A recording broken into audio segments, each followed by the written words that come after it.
on the Hour, sponsored by Progressive Insurance. I'm Monica Rick. CBS legend and veteran journalist Charles Osgood died today at 91. Arnett Piper remembers. Charles Osgood got into broadcast journalism because he thought it would be fun. His career lasted for more than half a century because he was so good at it. I can't think of anything that I could have done for a living that gave me as much sense of satisfaction. From college radio at Fordham University to working at WCBS AM. Parachuting disaster on Lake Erie. As many as 5 feared killed as a light plane. Then moving on to the CBS network in radio. The Osgood Files. And TV. Good morning, I'm Charles Osgood, and this is Sunday Morning.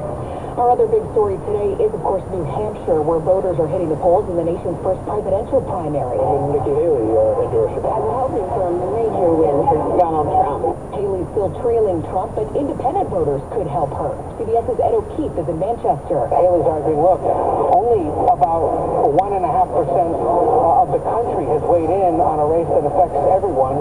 More Republicans should have a chance to weigh in. She intends to soldier on. Her team also points out she's raised about $1.5 million since Florida Governor Ron DeSantis dropped out of the race on Sunday evening, a sign that there is at least some support coming in to help her. President Biden is not on the ballot in New Hampshire. His first primary is South Carolina.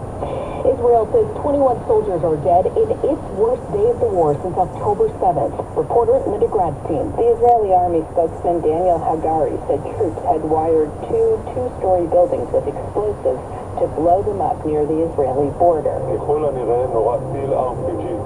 far as we know, an RPG was fired by terrorists at a tank securing the forces, and simultaneously an explosion occurred in the buildings, Hagari said.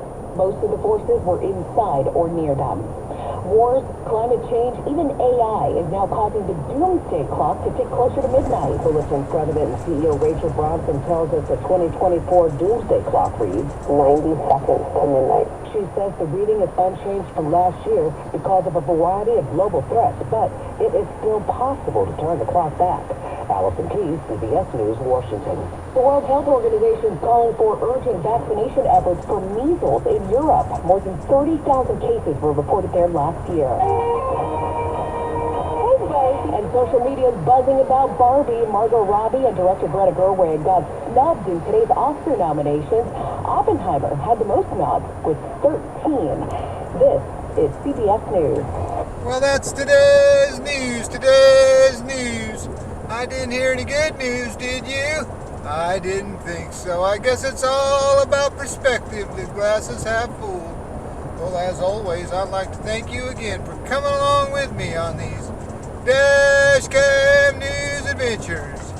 You know the drill. Peace, love, and all that hippie jazz. Bye-bye, everybody. It's 61 degrees here in San Ramon, California.